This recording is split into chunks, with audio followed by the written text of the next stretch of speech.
திருமாவளவனால் தான் நடக்குது. திருமாவளவன் வந்த பிறகுதான் சமூகத்தில் காதல்ங்கிறதே மலர்ந்ததா? இது காதல்ங்கிறது சொல்லி கொடுத்து வர்றதா? இது எஜுகேட் பண்ணி வரக்கூடியதா? அது நேச்சர், அது கல்ச்சர் கிடையாது. Love is not culture, love is nature. அது அது ஒரு உணர்வு, அது ஒரு இயல்பு. அது எப்ப மலருன்னு யாருக்கும் தெரியாது. எந்த பருவத்திலும் வரலாம்.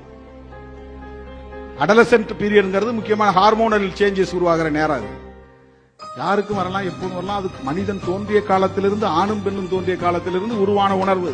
அப்படிதானே ஒரு ஈர்ப்பு ஏற்பட்டு இனப்பெருக்கம் உருவாகும். அது நேச்சர். அது நேச்சர்.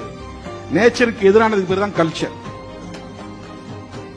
லவ்ங்கிறது கல்ச்சர் கிடையாது, கலாச்சாரம் கிடையாது. அப்ப அவன் முஸ்லீம்களை வெறுக்கிறதுக்காக லவ் ஜிஹாத்ங்கிற பெயரை பயன்படுத்துறான். இவர் நாடக காதல் தமிழ் படுத்துறாரு.